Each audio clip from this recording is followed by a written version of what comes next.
はようございます。ジンギター工房の神谷です。いつもご視聴ありがとうございます。ようやく今回で完成にこぎつけます。引き続きお楽しみください。どうぞ。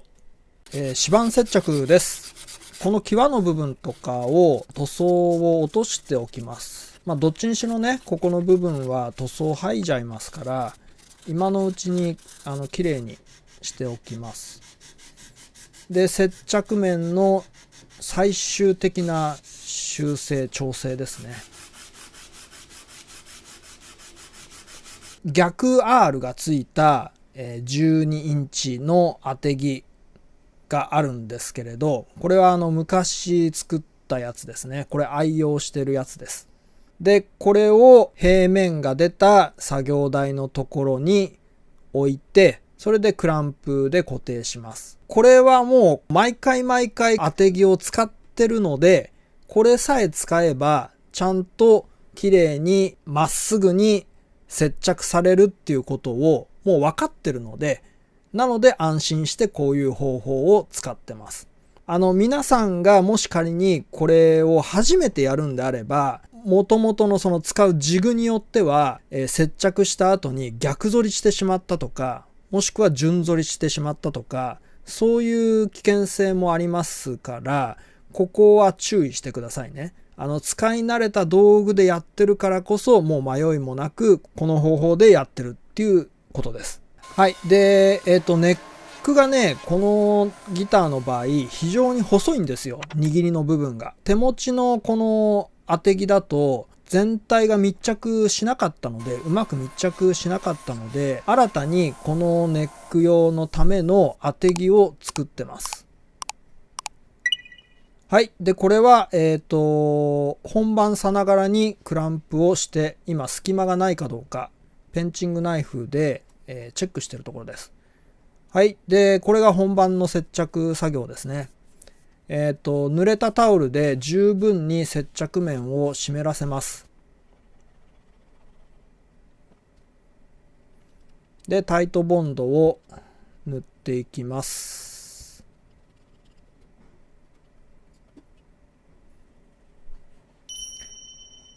これね、ここの部分はね、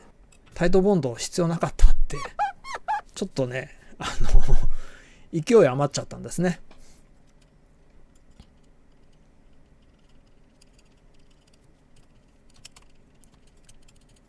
はい。で、画鋲でね、位置決めはもうしてあるので、簡単にこうやって、正確な位置に接着できます。で、クランプしていって、さっきナットの部分にはみ出た接着剤をこ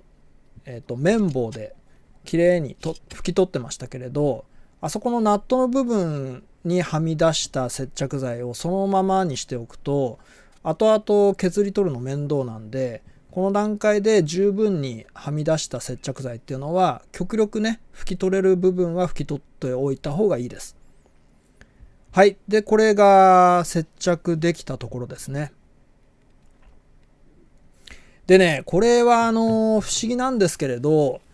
接着した直後っていうのは、微妙にね、逆反りになるんですよ。私の場合はですよ。もしかしたら順反りになる人もいるかもしれませんけれど、私の場合は、ほんのちょっとだけ逆反りになるんです。数日、1週間とか放置していくと、ちょっと慣れてくるっていうんですかね。まっすぐになるんですよ。ギター制作において、これ何でもそうなんですけれど、例えばアコースティックギターでも、どっかを貼り付けたら数日間なり置く。エレキギターでもそうですよね。どんどんこう効率を求めて、この作業終わったらすぐ次の作業っていう風にやっていくと、狂いが出やすいです。だから焦っちゃダメですね。なんかこう接着を作業をしたら、ちょっとそれが落ち着くのを待って、それで次の作業を行うと、狂いがなく修理したり製作することができます。これは経験からです。はい。で、次は、いよいよネックとボディの接着です。で、その前に、この部分もきれいにしておきます。この部分に関しては、ほぼ潰しの濃い色でまた塗っちゃいますから、生地の部分まで剥がしちゃいます。このジョイントの部分なんですけれど、ダブテールの接着部分、ここに関しては密着してるので問題ないんですよ。で、一方この側面と接触する部分に関しては、この今点線でこうやってる部分、真ん中にバツって書いてありますけれど、この部分がね、かなり隙間があったんですね。かなりっつってもペンチングナイフがスッと入るぐらいなんですけれど、密着はしてなかったんですよ。タイトボンドとかその木工用のボンドっていうのは、木材と木材が密着してないと接着力が得られないので、考えた結果、ここの部分に関しては接着した後でエポキシ樹脂を使うことにしました。で、エポキシ樹脂に関しては白色にしたエポキシ樹脂を使って、このバインディングのね部分を補うっていう目的のためにも、ここの隙間を接着することにしました。接着イコール埋めるみたいな感じですね、隙間を。はい。で、濡れタオルでこのように事前に全体を濡らしておきます。で、タイトボンドを適宜塗ります。で、さっきのエポキシで接着する部分っていうのはタイトボンドを塗ってません。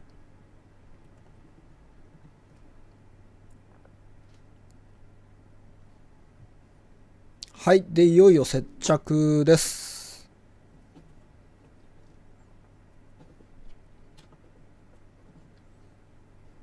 もちろん事前に、本番さながらでクランプはどうやってクランプをかけるかっていうのは試してますからね。いきなり本番はダメですよ。念のためなんですけれど、こういう風な長いクランプでこの方向にも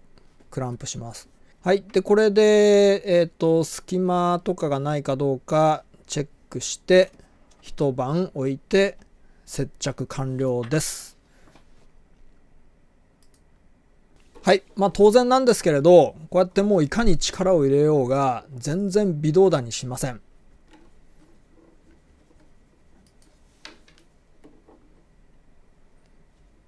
で、これは隙間の確認ですね。カッタウェイ側は、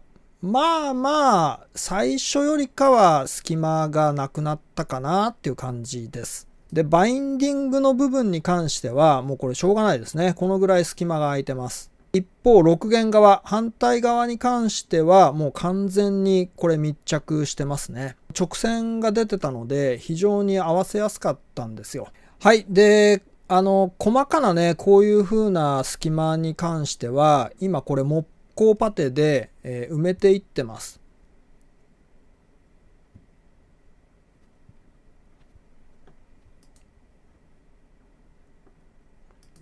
はい。で、これが今隙間にエポキシ樹脂を流し込んでるところですね。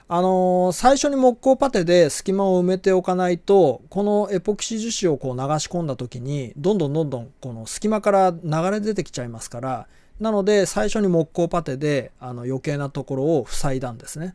完全に固化したらエポキシ樹脂を削っていきます。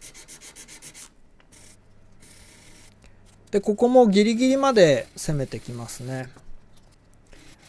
で、ようやくこの段階で、このバインディングとネックの握りの部分、段差をなくしていきます。でね、これは一番最初の方で言いましたけれど、このネックの形状がちょっとくせ者で、結構ギリギリでした。もうあとちょっとでも削り込んだら、ちょっとこの一番外側のこの3段のバインディングが削れてきちゃってなくなってきちゃうかなっていうぐらいギリでしたね。それはネックのこの握りのシェイプに関係してるんですけれど、なので本来であれば一番外側は 1.5 ミリの幅があるんですけれど、かなりね薄くならざるを得ませんでした。はい。で、これで全体が表面が整ったっていうところですね。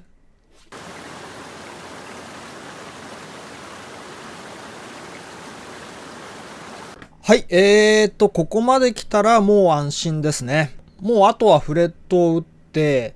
ナットの溝切りとかもありますけれど、塗装ですよね。ようやくこのネックの再接着終わると一安心できます。で、まずはフレット打ちです。このフレット打ちの前に、最終的に指板修正は完璧にやっておきます。ネックジョイントを接着した段階で、またこのジョイントの部分とかで少しね、わずかな変化ができたりとか、そういうことがあるので、指板修正を必ず行います。フレットを打った後に、今度は、このようにバインディングの部分にマスキングをして、黄色で生地着していきます。使うのは無水エタノールとステュマックから売られているレモンイエローですね。生地に直接着色します。このカラーの場合は生地の部分で木目を引き立たせるためにこういうふうに黄色をね生地着色してるんですよ。でその生地着色をした上で、塗装をしていってるんですね。剥げてしまった部分を事前にこうやって黄色で着色をしておきます。木材に対して染料をこう染み込ませてしまった場合っていうのはなかなかね色がこうペーパーで削っても取れないっていうふうに言いましたけれど、黄色系、このような、イエローの色だともともと木の色ってこう肌色というか今肌色って言わないのか、黄色と似通った色なので粗いペーパーでね結構削り込んでいくと割とねすぐ黄色っていうのはね目立たなくなります。他の青とか緑とか赤とかね、そういう色は別ですよ。特に黒なんかはね、一番落ちにくいですけれど。はい。で、次はもういよいよ塗装に入る前準備段階ですね。このヘッドの部分も全部、上塗り塗装していきますので、これは1000番ぐらいかな。で、水研ぎをしていきます。でね、ここでちょっと一つ、トピックというか、こういう古いギターっていうのは塗装面がね非常に汚れてるんですよ。タバコ吸う人だったらタバコのヤニとかそういうのがもうね塗装の表面にすごくべったり付着してるんですね。でこうやって水研ぎをしていくとその表面に付着した汚れがまずこう削れてってこんな感じで茶色くなるんです。でこの茶色が残ってる状態だと塗装しちゃダメです。上塗り塗装してはあまり良くないです。さらにね削り込んでいくと茶色く濁った水が白く透き通ってきますのでその段階で汚れが完全に取れたっていうふうに判断できます。削り込むって言ってもね1000番ですからそんな大層な量を削るわけじゃないですからまず下地がこう露出しちゃうみたいなそういうことはないので汚れを取る目的とそれからこれから上塗りをしていくための足付けの役目ですね。全体的に細かい傷をつけるっていうそういう目的で水溶きをしていきます。ナットもある程度完成させておいて塗装が終わった一番後にポンとこう接着できるようにしておきます。この段階でナットを接着してしまってで塗装をしていってもいいんですよ。ギブソンの場合はナットを最初につけてしまってで塗装でこうどんどんもう上から塗装を塗っちゃってるんですよね。でこれ私なぜナットをもう完成間近に塗装が終わった後につけるかっていうと結局ナットっていうのは消耗品ですからいずれまた交換する時期が来るんですよ。ナットの側面に塗装がべったり乗ってると取り外しにくいですしどっちにしろまたその段階で塗装の部分にこう切り込みを入れて取らなきゃいけなくなるんですね。なのでそういったことを考えるとナットは比較的簡単に取り外しができた方がいいなという考えから一番最後に接着するようにしてます。これは人によって考え方様々なので最初にナットを接着しちゃっても問題はないと思います。はい。で、いよいよ、マスキングですね。このマスキングもよーく塗装の工程を考えて、どこの段階でここを一旦剥がしてもう一回マスキングし直すから、じゃあこうやって貼っていこうみたいな、そういうことを考えながらマスキングをしていきます。はい。で、これがもう直前の段階ですね。こんな感じでマスキングはしてあります。で、一番最初は U コートシーラーですね。で、U コートシーラーっていうのは、名前の通りポリ系ですから、ポリ系って言うのかな。要は U コートなので、ラッカーではないんですね。で、ギブソンの塗装、元の塗装っていうのはラッカーなんですけれど、この U コートシーラーに関しては、主に今、完全に塗装が剥げてる部分を中心に U コートシーラーを塗ってます。で、わずかなんですけれど、元々のラッカーの上に U コートシーラーが乗ることにはなるんですけれど、もうこの U コートシーラーっていうのは、膜みたいなもんなんで、全然問題はないです。で、次がサンディングシーラーですね。1日4回、5回まで拭いて、で、翌日にこのように360番で、きれいに平坦にしていくと。表面を。もし生地着色をしていなかったんであれば、U コートシーラーを吹いた次の日、サンディングシーラーを吹く前に軽くペーパー当てます。ただ、生地着色をしてると、そのペーパー当てた段階で、色が剥げちゃうことがあるので、生地着色した場合っていうのは、もう何もせず、翌日にサンディングシーラー吹いていきます。でこれは、この次の段階で色付けをするために360番のペーパーでこすった段階だとその境目とかが見にくいんですね。なのでこのように軽くクリアの塗料を1回だけ吹いてます。でこうすることで表面がテカッとして、境目とかが非常に認識しやすくなるんですね。色拭きです。これも事前に試し拭きをしてこのギターにはどんな色合いが合うか確認してます。でその検証した結果、ミッドブラウンとレッドマホガニーを2つを混ぜて色を作ってます。かなりもう濃いです。これ基本的に染料系の色なんです、カラーなんですけれど、もう潰しになるぐらい濃く、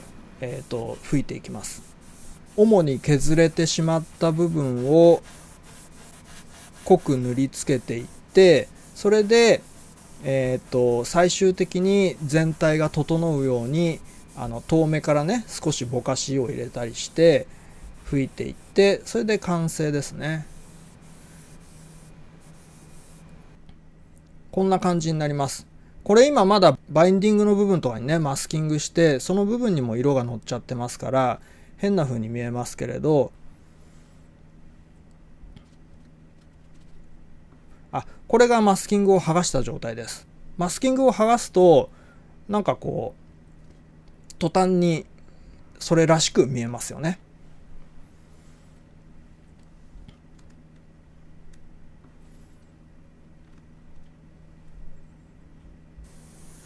はい。で、この後に、バインディングの部分とかにアンバーを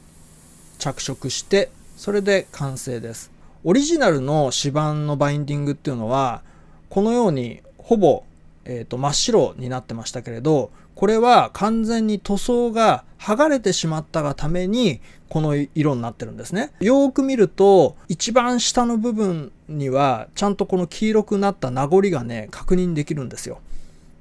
本来はこういうふうに、ボディの部分とかと一緒のように、アンバー黄色で塗られてたのがおそらくフレット交換とか一番冒頭で言った指板修正でね、指板 R がこう 7.25 インチとかになっちゃったっていう話をしましたけれど、そういうふうな今までの誰かしらのリペアの作業で白色になってしまったってことですね。白色になったっていうか、もともと白色のバインディングが露出してきたってことですね。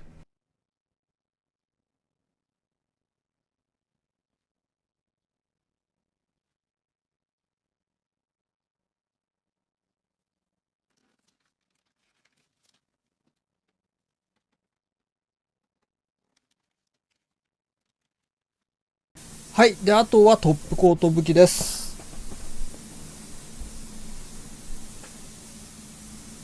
も1日に4、5回吹いて、それで、合計12回ぐらいかな。で、ヘッドの部分とかは、最後の4回ぐらいでヘッド周りとかも全部吹いて、それで仕上げてます。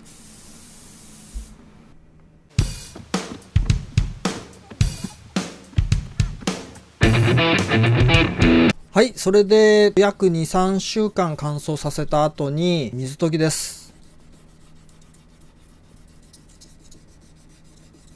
最初は1200番です。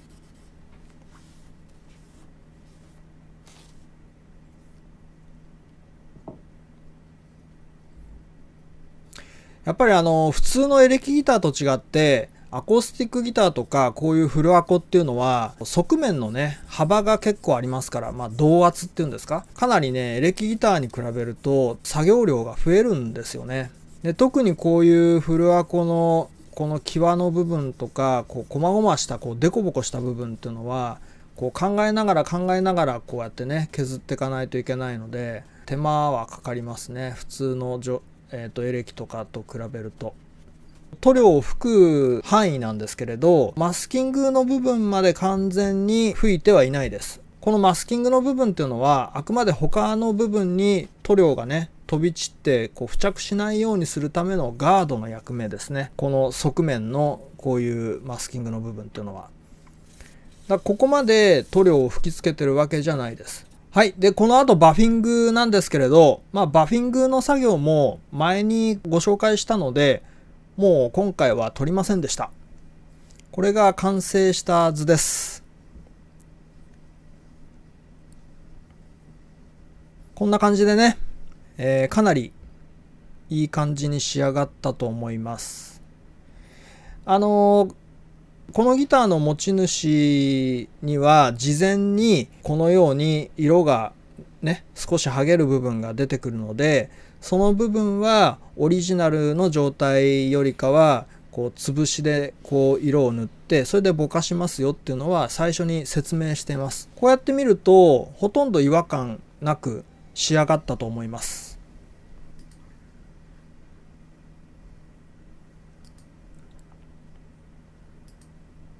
はい。で、これが最終的に弦も張って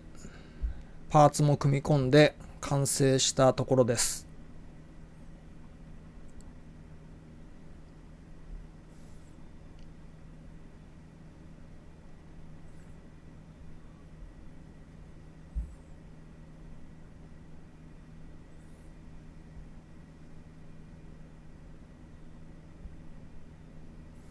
ちゃんとね、ブリッジもまだまだこのように下げる余裕があります。で、原稿は 1.2 から 1.5 ミリぐらいにしたのかな。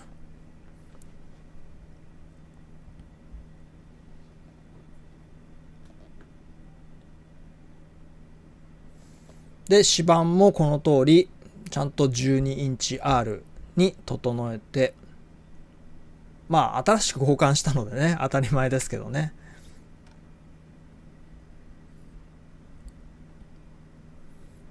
はい、こんな感じで完成しました。裏面も見ていきましょうか。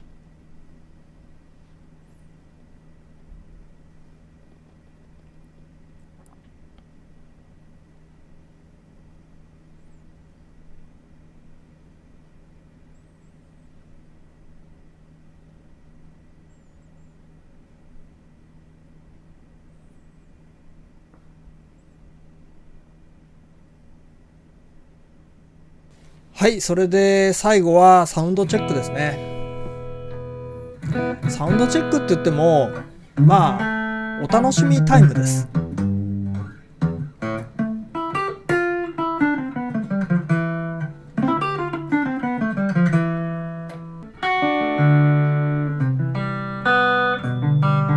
こうやってねお客さんのこういう楽器をちょこちょことこうやって仕事上ね弾かせてもらうじゃないですか。なのであんまりね新しいギターとか新しい楽器を買いたいっていう気持ちにあんまなんないんですよ。常日頃から何年製のこんな貴重なギター弾いていいのみたいな、そういうものをこういじったり触ったりしてるので、いまだにだって自分が持ってるエレキギターは20歳そこそこの20代前半の時に買ったキラー使ってるんですけどね。でベースは自作の6弦ベースなんで、全然その楽器を買ってないですね。